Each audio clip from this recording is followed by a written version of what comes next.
और hello guys, कैसे हैं आप लोग। आपका स्वागत है हमारी क्लास में। दोस्तों, आज हम फिर से पढ़ने वाले हैं बैंकिंग फाइनेंशियल अवेयरनेस की। और दोस्तों, ये बात हम करेंगे पार्ट 2। गाइस, पार्ट 1 वीडियो में आपने काफ़ी अच्छे फीडबैक दिए और आपको वीडियो पसंद आई। दोस्तों, फिर से आपके लिए पार्ट 2 लेकर आ रहे हैं दोस्तों, जहां पर हम लोग बात करेंगे आपसे most important concept of the banking financial awareness, जो हमारे एग्जाम में आ सकते हैं। दोस्तों, ये हमारा दूसरा पार्ट है। तीसरा पार्ट भी आ सकता है अगर आप बोलेंगे तो। दोस्तों, यकीन मानिए गाइस, अगर आपने ये सारी क्लासेस कर ली, बैंकिंग अवेयरनेस से आपके एग्जाम में बाहर तो क्वेश्चन नहीं बनेगा, ये मेरा दावा है आपसे। तो क्लास को ध्यान से देखिए। और दोस्तों, ये क्लास आपको यकीनन आपके एग्जाम में मैक्सिमम नंबर दिलाएगा, ये मेरा वादा है दोस्तों। ठीक है। तो आज हमारे पास टॉप 5 बैंकिंग फाइनेंशियल टॉपिक कौन दोस्तों। चलिए, तो पहले गाइस हम देते हैं टॉपिक कि आज हमें क्या पढ़ना है इस वीडियो में। दोस्तों देखो, first topic guys, national income. इसका बेटा कॉन्सेप्ट आता है एग्जाम में कि जीडीपी क्या है, जीएनपी क्या है, ये सब। तो कैसे क्वेश्चन बनेंगे वो सब आपको बताएंगे। तो हमारा पहला टॉपिक नेशनल इनकम है दोस्तों। दूसरा topic guys, non banking financial companies, NBFCs, non banking financial companies. Third topic, non performing asset, NPA, non performing asset. चौथा, बैंक एश्योरेंस। और पांचवा, रीजनल रूरल बैंक्स। ठीक है। तो आज हम इन पांचों टॉपिक बात करने वाले हैं आपसे। ठीक है, शुरू करें। चलिए दोस्तों, तो पहला टॉपिक हमारा क्या बेटा, नेशनल इनकम। और आपके एग्जाम में क्वेश्चन कहां से मिलेंगे, ध्यान से देखना बेटा। ठीक है। तो दोस्तों, पहला क्वेश्चन जो आपके एग्जाम में आ सकता है बेटा, क्या आता है, who was the first person to calculate national income in India. दोस्तों, यानी गाइस, भारत में वो पहले व्यक्ति कौन थे जिन्होंने नेशनल इनकम को कैलकुलेट किया था बेटा। ठीक है। तो बेटा फर्स्ट पर्सन, हाँ दोस्तों, तो पहले पर्सन कौन थे, फर्स्ट पर्सन बेटा कौन थे। तो ये आपके एग्जाम में क्वेश्चन पूछा जाता है। तो बेटा इनका नाम क्या था, दादा भाई नौरोजी। दादा भाई नौरोजी। ठीक है दोस्तों, ये हमारे देश के पहले पर्सन थे जिन्होंने नेशनल इनकम कैलकुलेट किया था। ठीक है। एक क्वेश्चन आपका ये बनता है। दूसरा दोस्तों, हमारे देश में नेशनल नेशनल इनकम कमेटी, ठीक है, हमारे देश में नेशनल इनकम कमेटी कब बनी थी, कब बनी थी दोस्तों, नेशनल इनकम कमेटी कब बनी दोस्तों। ठीक, तो इसका आंसर बेटा क्या होगा, इसका आंसर होगा 1949 दोस्तों। ठीक है। ठीक है। तीसरा क्वेश्चन, तीसरा बेटा क्वेश्चन क्या बनेगा कि ये जो नेशनल इनकम कमेटी है, इसके चेयरमैन कौन थे और इस कमेटी में कितने मेंबर थे। ठीक है। तो बेटा इस कमेटी के चेयरमैन कौन थे, इस कमेटी के चेयरमैन थे mister P C Mahalanobis, Mahalanobis दोस्तों। ठीक है। ये चेयरमैन थे बेटा, और इनके साथ दो मेंबर और थे बेटा। कौन कौन दो मेंबर, एक थे आपके डॉक्टर गाडगिल, गाडगिल। ठीक है। और ये थे आपके ये डॉक्टर गाडगिल, और दूसरे पर्सन थे बेटा आपके VK RB Rao.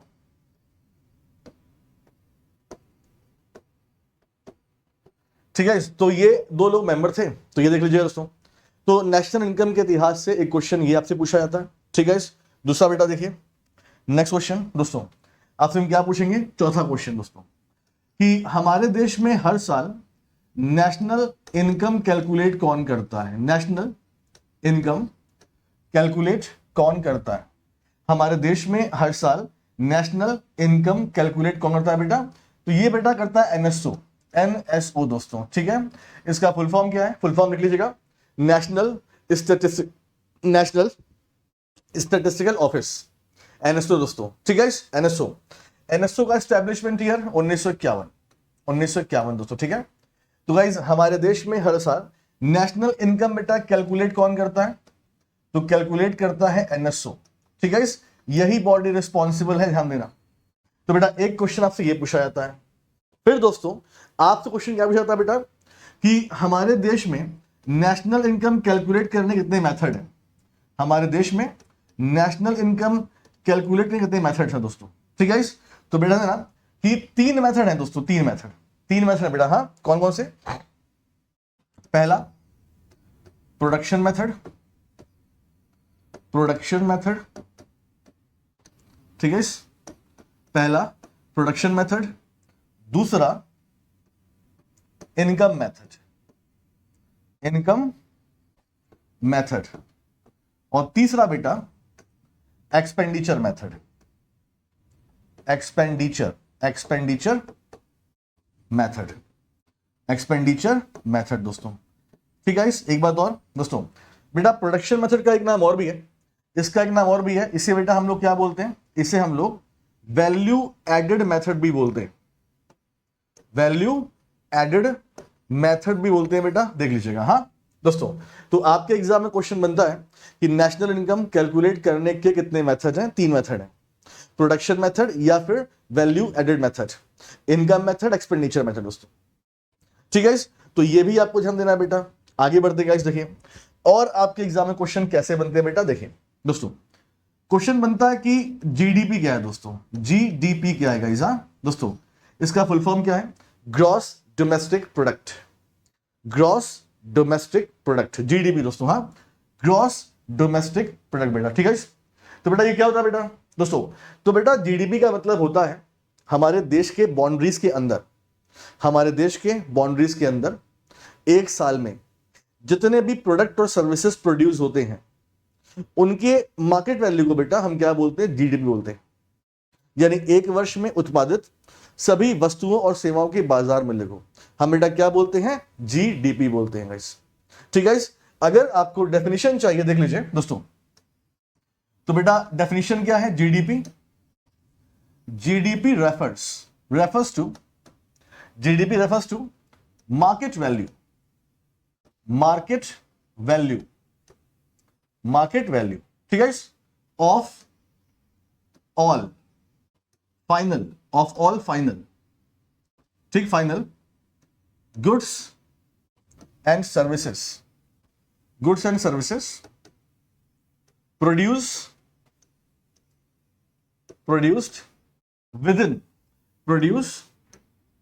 within the domestic territory, ठीक है, domestic in a country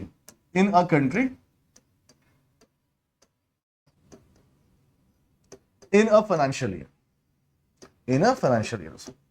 ठीक है दोस्तों। तो ये बेटा होती है डेफिनेशन ऑफ जीडीपी। ठीक है, देखिए तो बेटा जीडीपी डेफिनेशन क्या है, हमारे देश के बाउंड्रीज के अंदर दोस्तों, यानी हम लोग अपने भारत की बात कर रहे हैं, भारत के अंदर जो भी सामान बन रहा है गाइस उसके मार्केट वैल्यू को हम क्या बोलते हैं, जीडीपी बोलते हैं।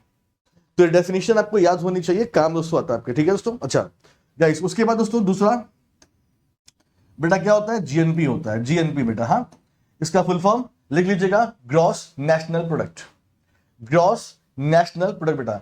बेटा कैसे निकलता है दोस्तों, तो उसका अपना फॉर्मूला बेटा क्या, जीडीपी, ठीक है, प्लस आपको एग्जाम में फॉर्मूले से क्वेश्चन पूछे जाते हैं, इसलिए मैं फॉर्मूला लिख रहा हूं, GDP plus net factor income from abroad, income from abroad, abroad दोस्तों। ठीक है, जीएनपी हम कैसे करते हैं बेटा, GDP plus net factor income from abroad. Formula आपको याद होना चाहिए, आपके फॉर्मूले पर बेटा बहुत सारे क्वेश्चन पूछे जाते हैं। ठीक है, तीसरा दोस्तों, तीसरा बेटा एनएनपी एट मार्केट प्राइस दोस्तों, net national product at market price, net national product at market price. तो ये क्या बेटा, ये होगा बेटा क्या, जीएनपी माइनस डेप्रिसिएशन। ठीक है, मुझे याद है state Bank of India PO के एग्जाम में क्वेश्चन पूछा गया था आज से 2 साल पहले कि जब जीएनपी में से हम डेप्रिसिएशन को माइनस करते हैं तो क्या मिलता है, तो बेटा net national product at market price मिलता है दोस्तों। ठीक है, तो ये पढ़ लेना बेटा। अच्छा दोस्तों, यहां पर आपके पास सामने 3 पॉइंट हैं, जीडीपी, जीएनपी, एनएनपी, एमपी दोस्तों। तो बेटा आपके एग्जाम में क्वेश्चन बेटा बन सकता है कि हमारे देश में नेशनल इनकम कौन सा है, हम इसे बोलते हैं या इसे बोलते हैं, इसे बोलते हैं बेटा। ध्यान देना बेटा, national income is equal to NNP MP दोस्तों। ठीक है, मार्केट प्राइस, ध्यान देना, मार्केट प्राइस को बेटा हम क्या बोलते हैं, नेशनल इनकम बोलते हैं दोस्तों। तो ये भी क्वेश्चन आपके एग्जाम में आ चुका है दोस्तों। ठीक है, तो हमारे देश में नेशनल इनकम बेटा मार्केट प्राइस पर निकाली जाती है।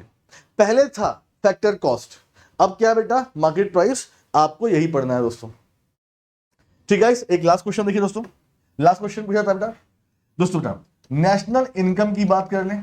ठीक है, तो बेटा नेशनल इनकम प्राइस यानी जो पैसा बेटा हमको मिल रहा है, इसमें सबसे ज्यादा पैसा कहां से आता है दोस्तों। ठीक है, देखो गाइस, तो बेटा हमारे देश में 3 सेक्टर होते हैं। एक होता है बेटा प्राइमरी सेक्टर, प्राइमरी बेटा। एक होता है क्या सेकेंडरी सेक्टर। ठीक है, और एक बेटा क्या होता है टर्शरी सेक्टर, टर्शरी सेक्टर बेटा। ठीक है, तो इसको बेटा हम लोग सर्विस सेक्टर भी बोलते हैं, सर्विस। ठीक है, ध्यान देना दोस्तों। तो बेटा नेशनल इनकम में अगर मान लो बेटा ये इनकम 100 रुपए आ रही, ठीक है, तो सबसे ज्यादा कंट्रीब्यूशन कहां से मिलता है बेटा, तो हमारे टर्शरी सेक्टर से या फिर सर्विस सेक्टर से दोस्तों। और कितना मिलता है बेटा, करीब करीब आधा, 50%। ठीक है, उसके बाद दोस्तों सेकेंडरी सेक्टर बेटा, बेटा ये क्या होता है बेटा, तो इसमें आते हैं बेटा मैन्युफैक्चरिंग एंड कंस्ट्रक्शन कंपनीज।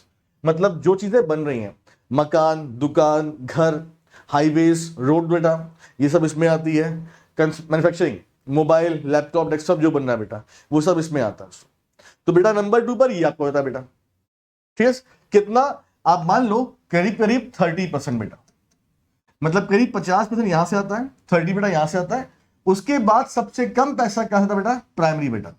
बेटा ये क्या है दोस्तों, तो बेटा इसमें आते हैं जैसे agriculture, animal husbandry, fisheries, mining, ये सब बेटा इसमें आते हैं। तो यहां से गाइस हमारे नेशनल इनकम में सबसे कम कंट्रीब्यूशन आता है गाइस, आप मान के चलो 15 से 20%, बस उसके ऊपर नहीं दोस्तों। ठीक है, तो ये भी क्वेश्चन आपके एग्जाम में आते हैं दोस्तों। ठीक है, चलिए जितना मैंने लिखवाया है अगर आपने उसे पढ़ लिया, फॉर्मूले को, थ्योरी को, हिस्ट्री ऑफ इनकम, तो आपके एग्जाम में इससे बाहर क्वेश्चन नहीं बनेगा, ये मेरी गारंटी।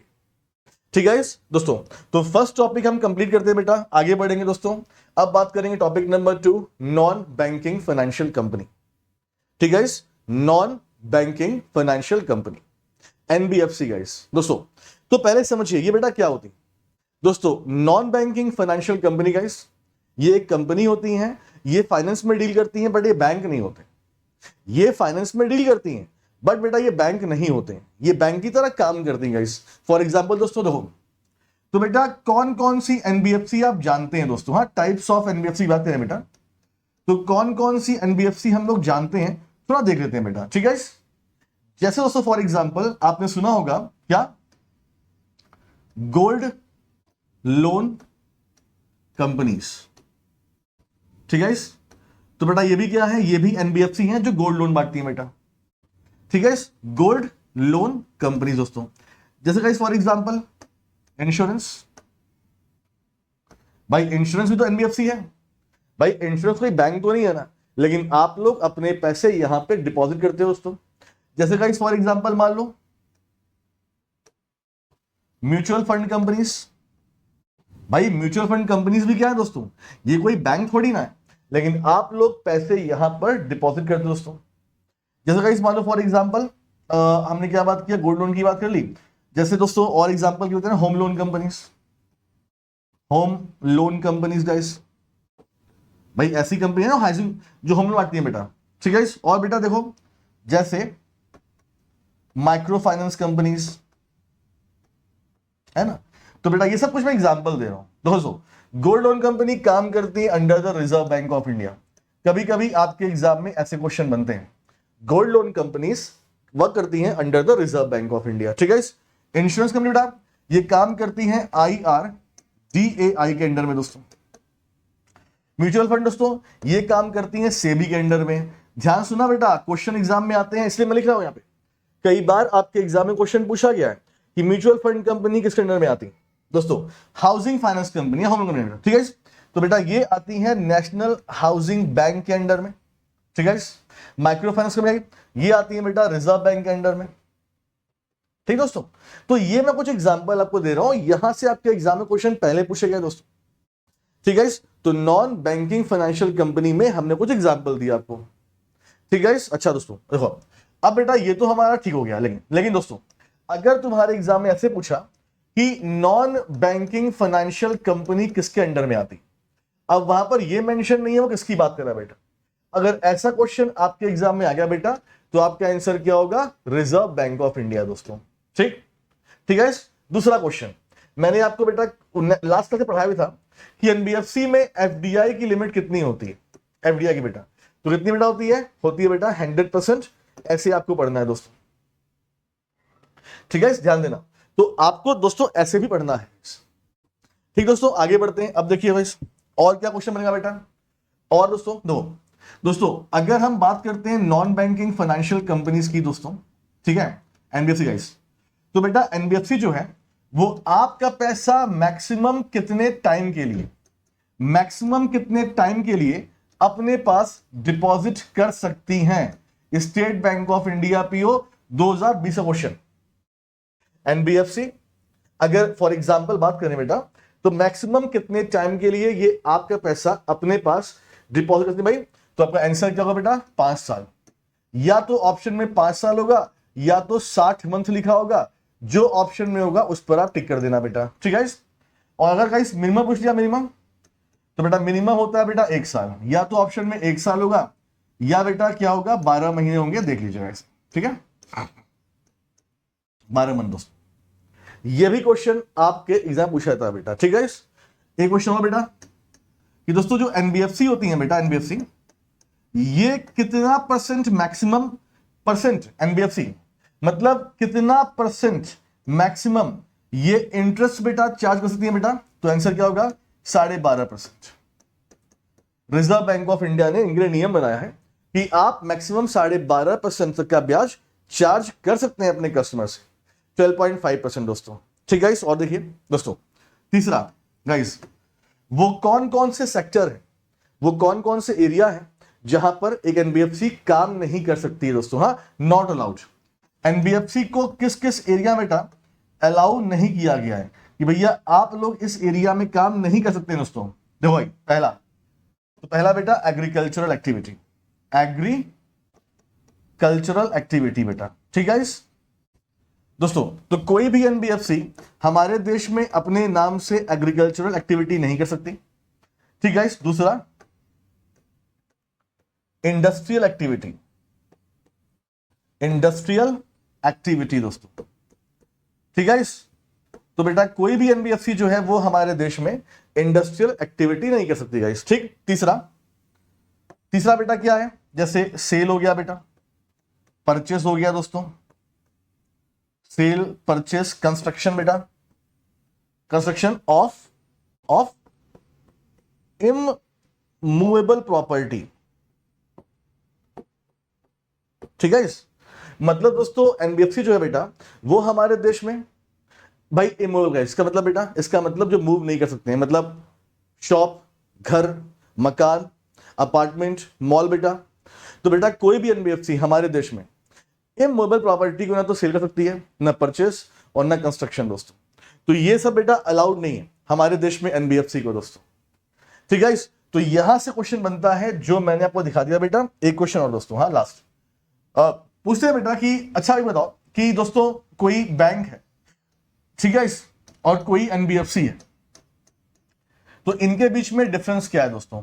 ध्यान देना, ये जो क्लास आप देख रहे हो, ये क्लास में आपके सारे कॉन्सेप्ट क्लियर नहीं पढ़ा रहा हूं। इस क्लास में मैं आपको वही पढ़ा रहा हूं जैसे आपके एग्जाम में क्वेश्चन बने।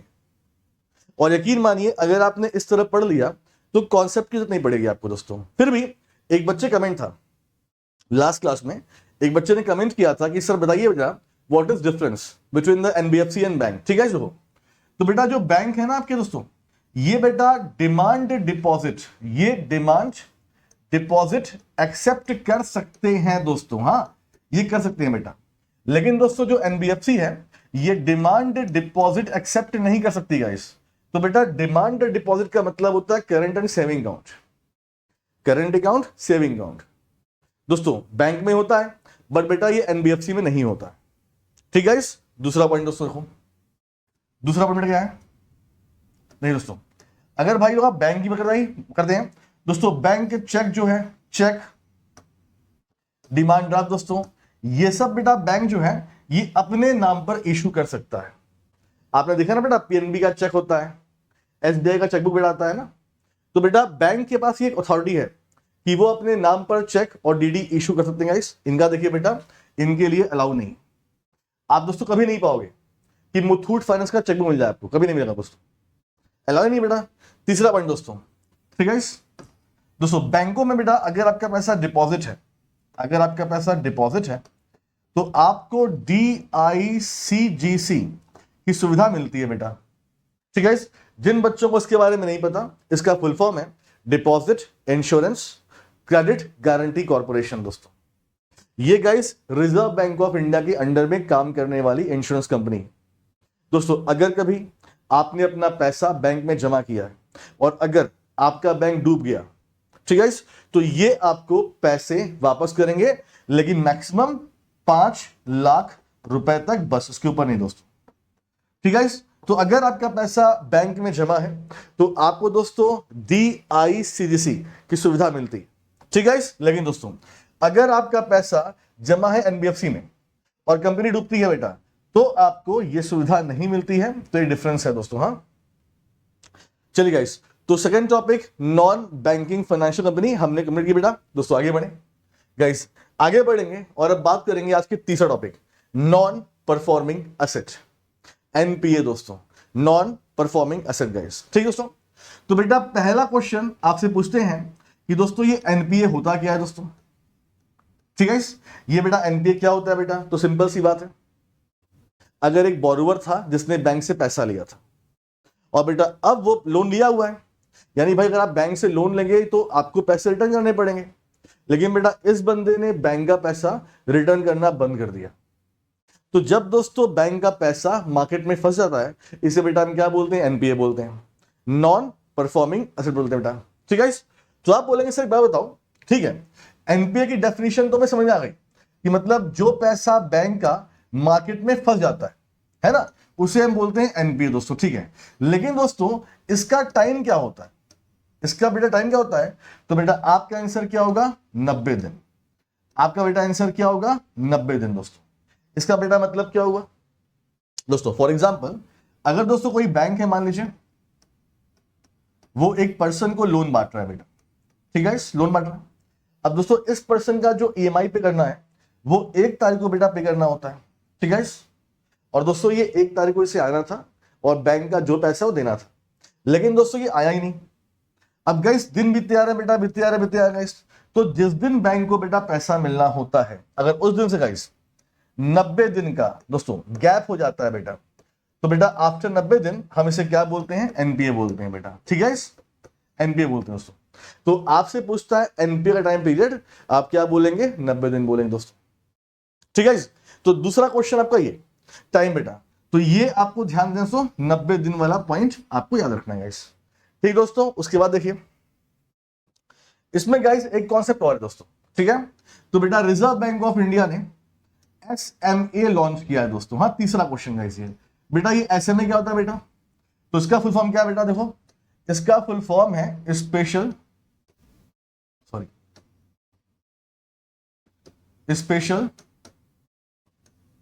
Mention account. ठीक है, स्पेशल मेंशन अकाउंट दोस्तों। हाँ ठीक है, तो SMA बेटा ये क्या होता है, इसे हम बोलते हैं स्पेशल मेंशन अकाउंट दोस्तों। तो बेटा ये 3 तरह का होता है। ठीक है, देखो एक का नाम क्या होता है, SMA0, SMA1 और SMA2, सॉरी SMA0, SMA1 और 2 बेटा। ठीक है, ये तो 3 तरह के बेटा होते हैं। स्पेशल मेंशन अकाउंट जो होते हैं बेटा वो 3 तरह के होते हैं, SMA0, SMA1, SMA2 बेटा। ठीक है, इनका टाइम क्या होता है बेटा, देखो तो बेटा इनका टाइम 30 डेज गाइस। इसका मतलब दोस्तों बेटा मैंने अभी आपको पढ़ा था बेटा ना कि जिस दिन बैंक को पैसा मिलना होता है नहीं मिलता है, अगर उस दिन से 90 डेज का गैप बेटा होता है, इसे हम क्या बोलेंगे, NPA दोस्तों। तो बेटा 90 दिन। हाँ तो बेटा रिजर्व बैंक ऑफ इंडिया ने इस 90 दिन को 3 पार्ट में डिवाइड कर दिया है। कैसे बेटा? देखो गाइस, भाई जिस तारीख को बेटा पैसा मिलना था नहीं मिला दोस्तों, हाँ, अब दोस्तों उस दिन से अगर दोस्तों जैसे ही आपका 30 डेज बीतता है दोस्तों, रिजर्व बैंक ऑफ इंडिया से क्या बोलता है कि ये SMA 0 हो चुका है दोस्तों। ठीक है। अब दोस्तों यहां से गया बेटा, दोस्तों जैसे बेटा 60वां दिन हुआ, अब क्या बोलेगा, ये आपका बेटा क्या हो गया, SMA 1 हो गया दोस्तों। ठीक है। और जैसे बेटा 30 दिन और बीते बेटा 90 दिन पर, तो बेटा रिजर्व बैंक को बोलेगा, ये बोलेगा ये SMA 2 हो गया है दोस्तों। ठीक है। तो 30 दिन, 30 दिन और 30 दिन, यानी बेटा रिजर्व बैंक ऑफ इंडिया ने इस 90 दिन को 3 पार्ट में डिवाइड किया हुआ है, SMA 0, SMA 1, SMA 2।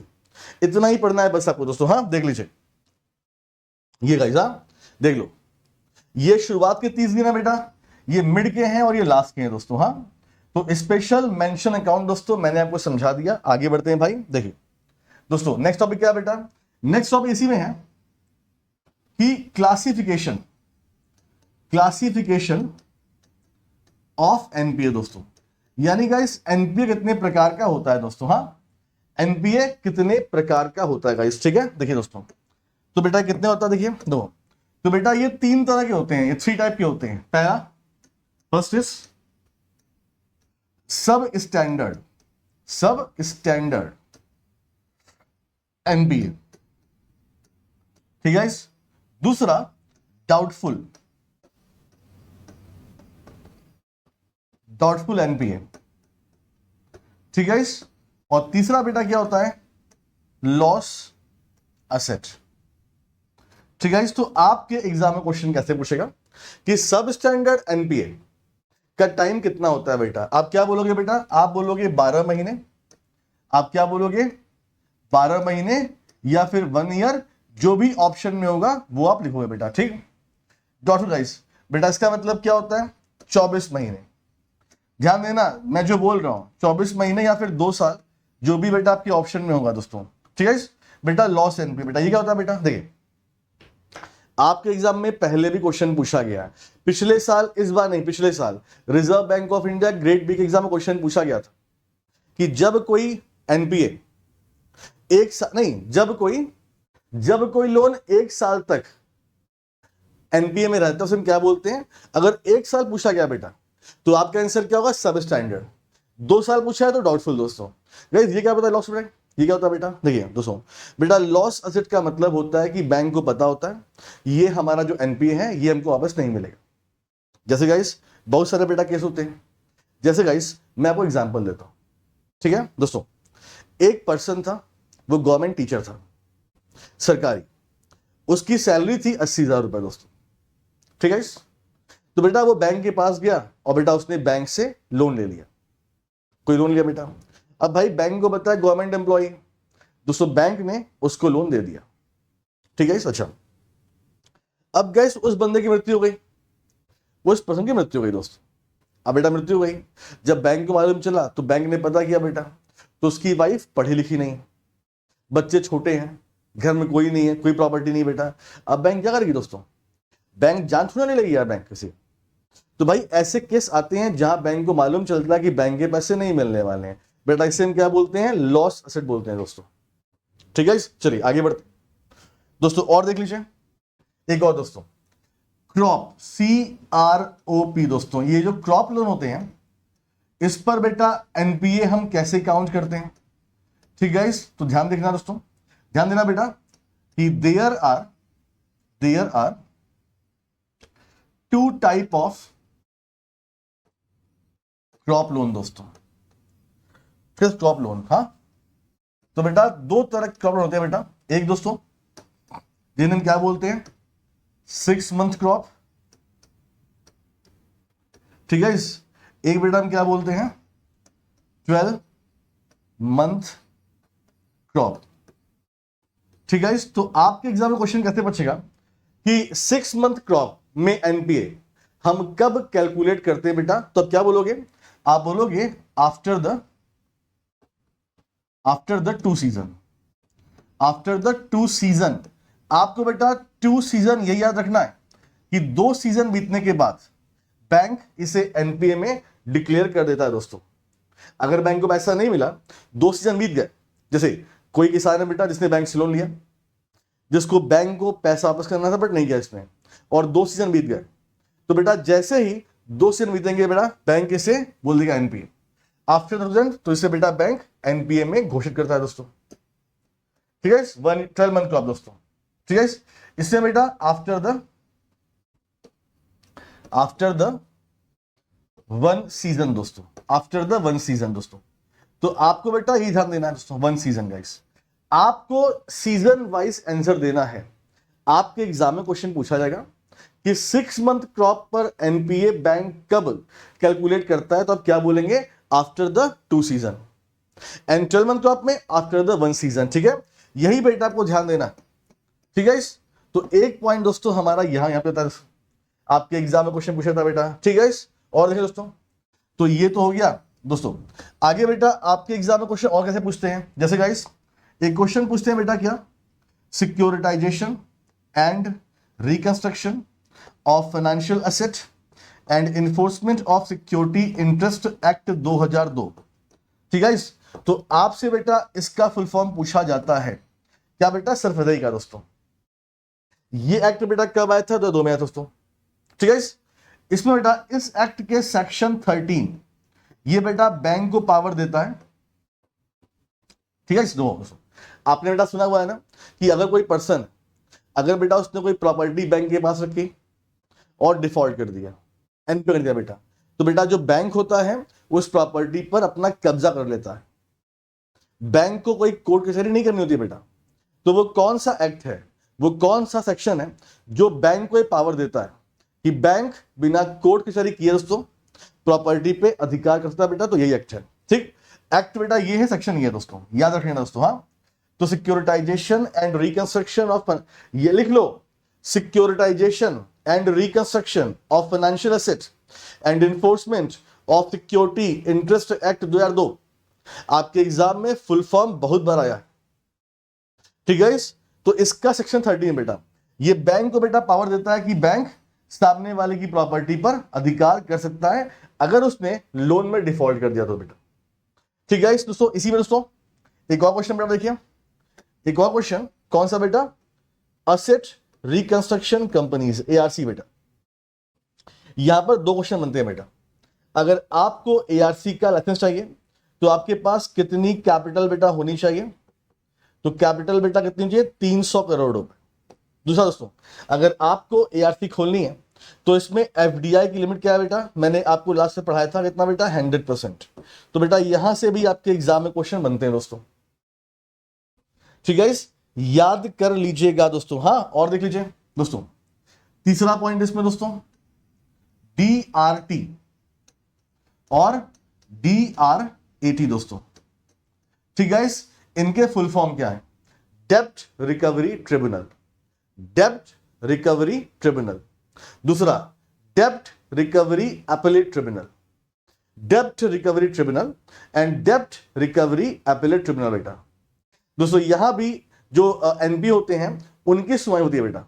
ये एक तरह के फास्ट ट्रैक कोर्ट बेटा होते हैं जहां पर एनपीए की बेटा सुनवाई होती है। ठीक है, इसको तो बेटा डीआरटी हमारे देश में 39 है और डीआरटी बेटा हमारे देश में 5 है। आपके एग्जाम में ऐसे क्वेश्चन पूछे जाते हैं दोस्तों। ठीक है दोस्तों, बेटा चौथा क्वेश्चन, आपके एग्जाम में एनसीईआरटी का फुल पूछा गया कई बार। एनसीईआरटी बेटा तो क्या है दोस्तों, नेशनल एनसीईआरटी, नेशनल एनसीईआरटी दोस्तों। तो एनसीईआरटी का फुल फॉर्म आपके एग्जाम में पहले पूछा गया, तो नेशनल कंपनी लॉ ट्रिब्यूनल दोस्तों। ठीक है, ये भी आपके एग्जाम में बेटा पूछा जाता है दोस्तों। हाँ चलिए गाइस, तो यहां पे हमारा जो एनपी टॉपिक है उसे हम कंप्लीट करते हैं गाइस, आगे बढ़ेंगे। मैंने जैसे पढ़ाया आपको वैसे पढ़ लो, एग्जाम में इससे क्वेश्चन दोस्तों नहीं बनेंगे। ठीक है दोस्तों, नेक्स्ट दोस्तों टॉपिक 4, बैंक का एश्योरेंस दोस्तों। बड़ा सिंपल सा पॉइंट है बेटा।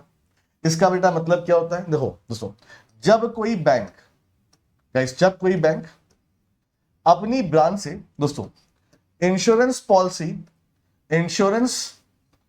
पॉलिसी बेटा सेल करना शुरू कर दे इसे हम क्या बोलते हैं बेटा, बैंक का एश्योरेंस। भाई बैंक का काम बैंकिंग करना है, इंश्योरेंस नहीं। लेकिन बेटा अगर कोई बैंक अपनी ब्रांच से इंश्योरेंस पॉलिसी सेल कर रहा है, इसे बेटा हम क्या बोलते हैं, बैंक का एश्योरेंस बोलते हैं दोस्तों।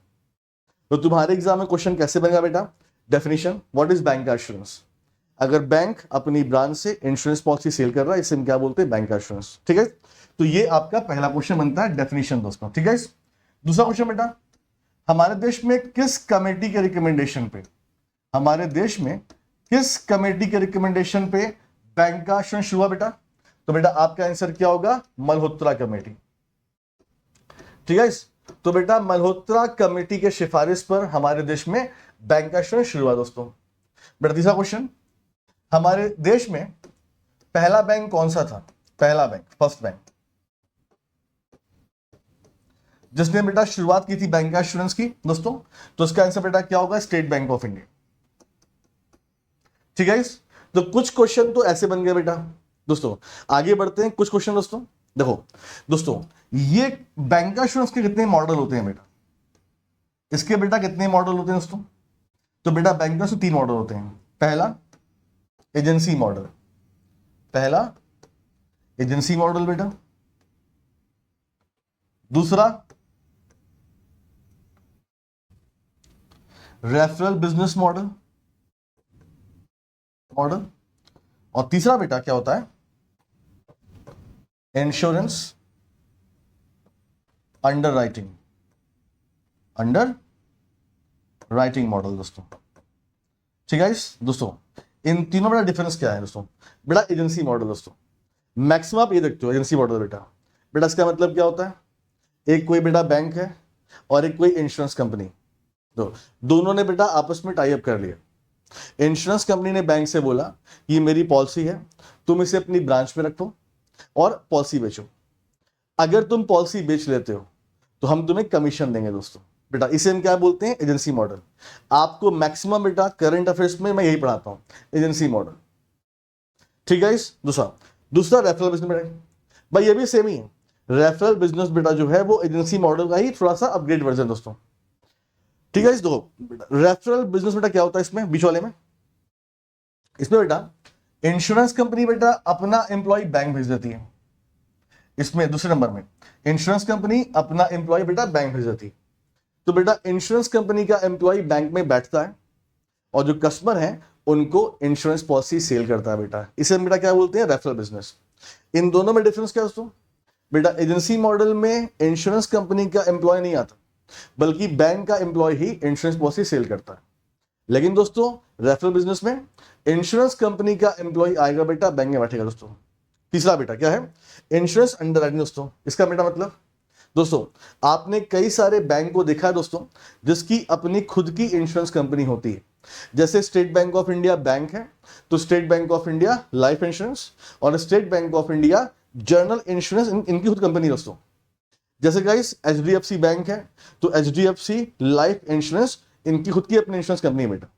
ठीक है, तो बेटा इसमें क्या बेटा होता है, इसमें बेटा बैंक क्या बोल रहा है, बैंक बोल रहा है कि हम किसी और से क्यों एग्रीमेंट करें, हम अपनी खुद की इंश्योरेंस कंपनी खोलेंगे। तो जब कोई बैंक बेटा से करता है, इसे हम क्या बोलते हैं, इंश्योरेंस अंडरराइटिंग भाई। तो इसके लिए बेटा बैंक के पास 500 करोड़ रुपए होना चाहिए और बैंक के पास कम से कम 10% का कैपिटल एडिक्वेसी रेशियो होना चाहिए। बैंक सीआर 10% का कैपिटल एडिक्वेसी रेशियो बेटा होना चाहिए।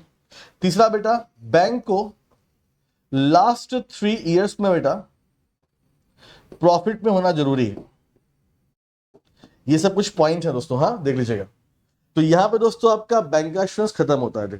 ठीक है, लास्ट टॉपिक बेटा दोस्तों, last topic regional rural bank, क्षेत्रीय ग्रामीण बैंक दोस्तों।